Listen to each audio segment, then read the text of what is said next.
وجيء يومئذ بجهنم يومئذ يتذكر الإنسان وأنى له الذكرى মিজানের পাল্লায় আমলের ওজন নেয়ার পর জাহান্নামকে সামনে আনা হবে। মুসলিম হাদিসে বর্ণিত আছে, জাহান্নামের থাকবে ৭০,০০০ শিকল। প্রতিটি শিকলকে টেনে হিঁচড়ে ধরে থাকবে ৭০,০০০ ফেরেশতা। কিন্তু জাহান্নাম সেদিন এতটা ক্ষুব্ধ থাকবে যে এই শত শত কোটি ফেরেশতা মিলেও তাকে সামলাতে হিমশিম খাবে। এরপর মানুষকে দলে দলে ভাগ করা হবে। যারা উম্মতে মুহাম্মদ সাল্লাল্লাহু আলাইহি ওয়াসাল্লাম তারা এক দলে থাকবে, যারা উম্মতে ঈসা আলাইহিস সালাম তারা আরেক দলে থাকবে। তেমনিভাবে যারা শিরক করেছে তারাও বিভিন্ন দলে দলে বিভক্ত হয়ে যাবে। واحشروا الذين ظلموا وأزواجهم وما كانوا يعبدون من دون الله فاهدوهم إلى صراط الجحيم মুশরিকদের দলগুলোকে সরাসরি জাহান্নামে ফেলে দেওয়া হবে।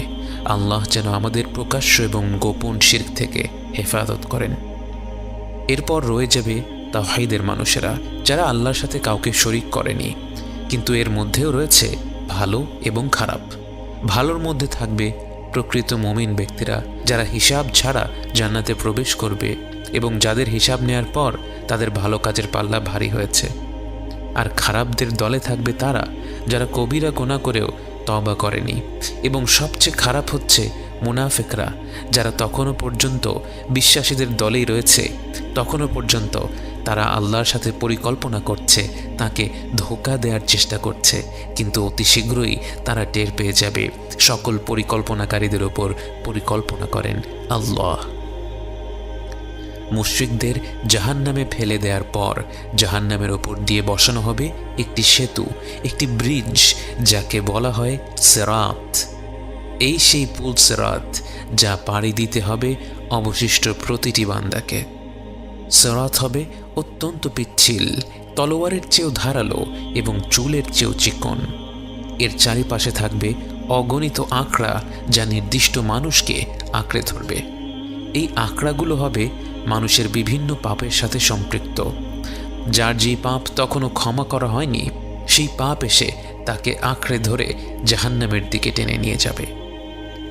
পৃথিবীতে যেমন দিনের পর রাত্রি আসে, কিয়ামতের দিবসেও ধীরে ধীরে অন্ধকার নেমে আসবে। সিরাতের দিকে যেতে যেতে চারিদিক ঘুটঘুটে অন্ধকার হয়ে যাবে। তখন বিশ্বাসীরা তাদের ভালো কাজ অনুযায়ী নিজেদের ভেতর আলো খুঁজে পাবে।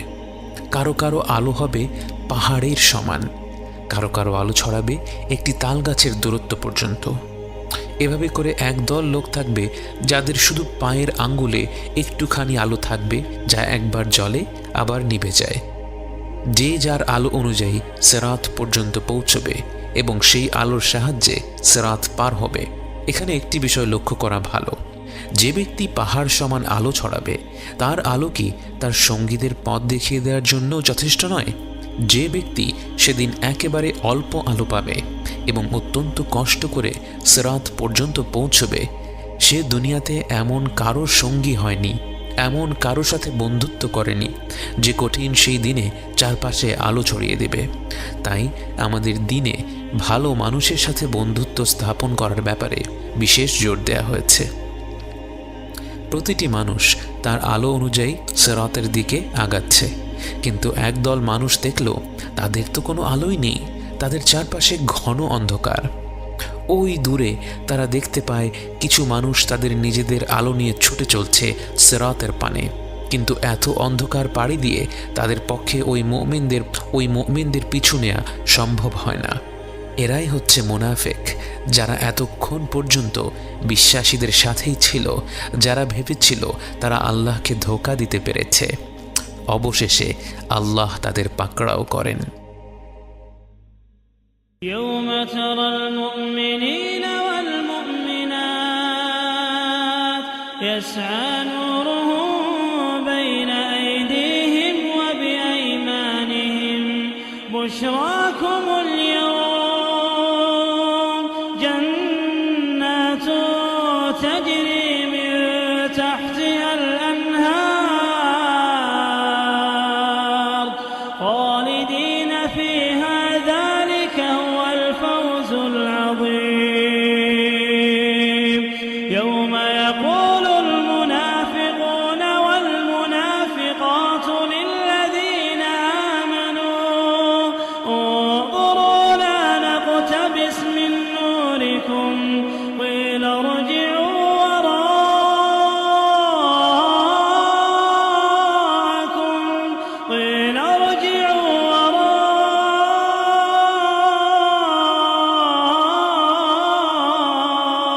وراءكم فالتمسوا نورا فضرب بينهم بسور له باب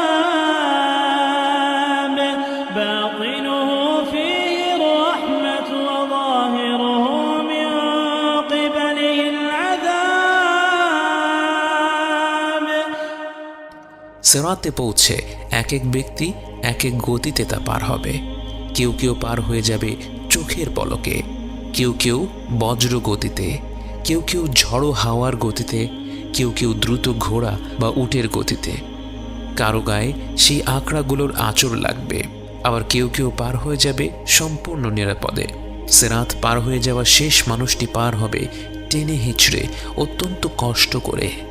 আল্লাহ যেন আমাদের সকলকে নিরাপদে সিরাত পার হওয়ার তৌফিক দান করেন। সিরাত পার হয়ে আপনি দাঁড়িয়ে আছেন বিশ্বাসীদের সাথে, জান্নাতের দ্বার প্রান্তে এসে ফিরে দেখছেন আপনার যাত্রা। যেই মৃত্যুকে একসময় মনে হতো জীবনের শেষ, সেই মৃত্যুই এখন মনে হচ্ছে এক দীর্ঘ যাত্রার প্রথম অধ্যায় মাত্র।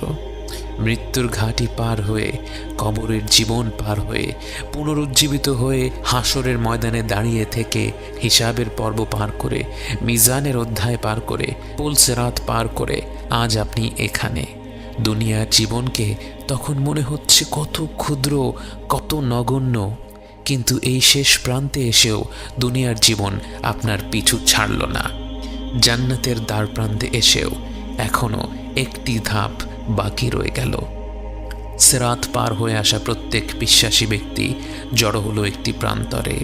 এখানে একজন মানুষ আরেকজন মানুষের ওপর কোনো জুলুম করে থাকলে বা তার কোনো হক নষ্ট করে থাকলে এখানে এসে সেটার হিসাব চুকিয়ে দেয়া হবে।